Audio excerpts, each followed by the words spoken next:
You shouldn't really care about the amount of reps. Um, Another thing is that don't listen to the big guys in the gym, right? The big guys are obviously gonna be on steroids. So these guys are the guys that are gonna be training 7 times X a week, right? And they're gonna be the ones telling you to eat more. Blah blah blah. Eat more. 7 times a week. Eat more. Train so much. Stop being so lazy. Stop being. This is bullshit, right? You're natural. You don't fucking blast testosterone. You don't blast tren. Blah blah blah. There's no way your your body can adapt to that much training. You can't. It's too much work. You're gonna stress your body out. It's gonna fuck you up. Eating more. You can't build that much muscle. So if you can't really build that much muscle, say this, you can only build this much muscle, and that only requires 1,000 calories a week. If this dude tells you to eat fucking 7,000 calories a day, all of this is gonna turn into fat, right? It's not gonna turn into muscle. This amount will turn to muscle because this is how much muscle calories the muscle needs. But then the rest is just gonna turn into fat. Yes, it can be energy for your next workout. You might be able to put on more, but in general, bro, you want to be aiming for amount this much muscle and this much fat. Like that, you have good energy for your workouts. If you're cutting, it's something else. You want to be adding a bit less. But in general, you want to be eating around 200 to 300 calories more than your maintenance. Uh, Also eating clean, blah blah blah. I'll get on this in the diet section, but yeah. Uh, Let me see. What else do I got here? Some exercises that you should probably train on top, or actually, no, more important. There's gonna be once you get into like the fitness stuff, you're gonna hear progressive overload, right? This is complete bullshit, bro. Progressive overload, it in theory it's good, but if you're training to failure, bro, that's some bullshit. If you're training to failure, you're not a machine, bro. You're not gonna be able to do. Say you do 7 reps on Monday or on one chest day with 100 kilos, and you got 10 hours sleep. You ate a lot before, and you didn't go clubbing the day before, right? Maybe 2 weeks later, literally 2 weeks later, you go on bench, and because you're trying as hard as you can, there's no room for failure. You only get 6 reps this time. Why is that? Oh, because you got less sleep that day. You didn't eat as much. You went maybe clubbing 2 days ago or a day ago, bro. You're not perfect. Your body's not gonna be 100% optimal all the time. But if you're training as hard as you can the whole time and you're following what I'm saying, over time, maybe like a couple months, you will eventually hit 10. You will maybe hit 11. You might hit 10 after clubbing and not eating and being dehydrated. Who knows? But consistent progress like this will not happen. Your progress won't be linear like this. It will most likely be like this. Like it'll go up and down, but the trend will be up, like theory. But progressive overload between each session is complete bullshit. If you do less reps on one day than another, don't feel bad about it. If you can't hit a PR that you hit last week, again, don't feel bad about it. It's completely normal. You're a human, bro. It's not that serious. Um, some exercise that you should probably do on top of um, the normal ones is training your neck. I mean, you want to look big, right? A big neck. I mean, search it up. I mean, I'll try to draw a face. I mean, who looks buffer, bro? Who looks buffer? Come on, it's a clear difference, bro. This guy looks way buffer. He's got a big, thick neck, right? If you train neck, you look much bigger. I'm sure you're here because you want to look bigger. Um, Cardio. Try to do your cardio after your workout. You don't really want to do cardio and then you're tired uh, to the weights. If you go cardio then to weights, you're gonna use most of your energy on the cardio, and then while you're lifting weights, you're not gonna be able to do as much intensity, and it's really a performance thing. If you the better you do, in your session, the more progress you're gonna have. Obviously, if you're tired from the day before, you're not gonna perform as well. But it's like 100 meters. Actually, no, that's a shit. But actually, no. Take back what I said. It's kind of complicated for me to say, but just you're gonna use up a lot of energy here, and you're not be able to use up a lot of energy on the weights, and the weights is what contributes to muscle growth. If you can, do your weights first, warm up, whatever, and then do cardio.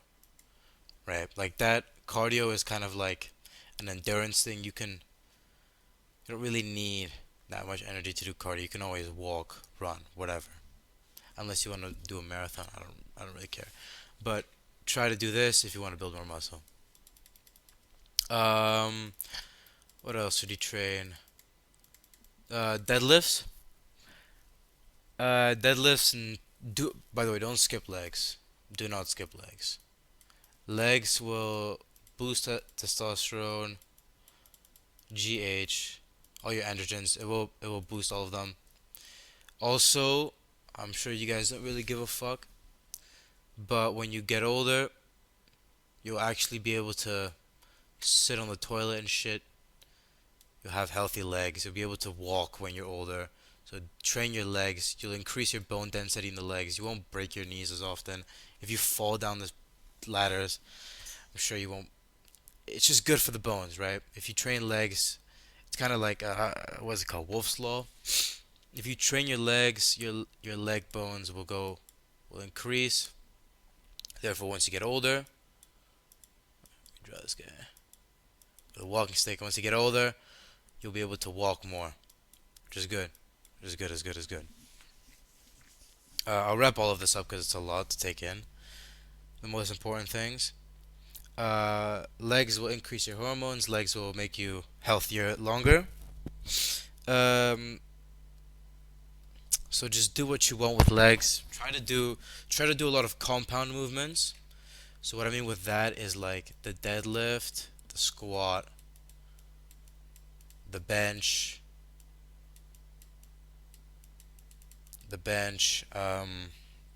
barbell rows, BB rows, just pull-ups, just a lot of exercises that use a lot of muscles at once. The deadlift uses a shit ton. The squat uses a lot of, but the more muscle you use per exercise, the better it is for your hormonal health and just overall health in general, and for mobility, right? You don't want to be those fucking big bodybuilders that will tear a tendon the second they start fucking walking or doing anything athletic, right? You don't want to be like that. That's why doing compound movements where you use a lot of tendons, a lot of joints, a lot of different mobility, a lot of muscles at once, muscles that you don't really see. That's why they're superior, and that's why they will help you become a bit better. They'll increase your testosterone, so even more muscles. But just generally, it's good. I'm sure if you play a sport, you do these anyways. But yeah, this is why it's also good. I think that's it for actual training.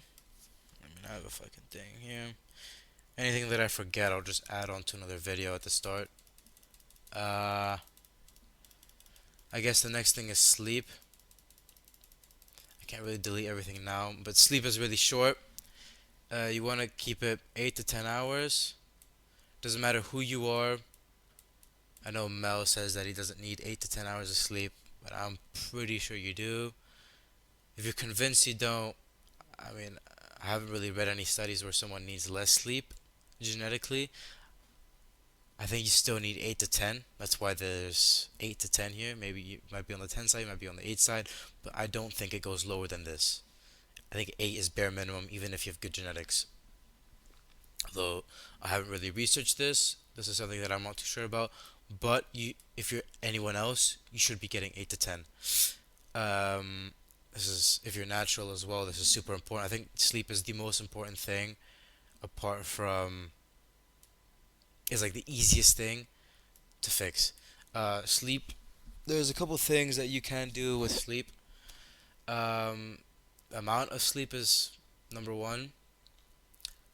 How to sleep, improve sleep quality. Sleep quality. Um, that one millionaire that's trying to reduce his age talks about this. and he's actually, this is something that I use from him. But you try to not eat before bed, so no eating. I think it's like 3, 4 hours before bed. So no eating 3, 4 hours before bed. If you're bulking, I don't care. Just don't do it. Just eat in the morning, in the afternoon. 3, 4 hours before bed, don't eat. Blue light. I mean, I don't fucking do blue light. I couldn't care less. Just sleep enough. But I'm guessing this improves your sleep quality. So no blue light before bed. Circadian rhythm. So you wake up and go to sleep at good times.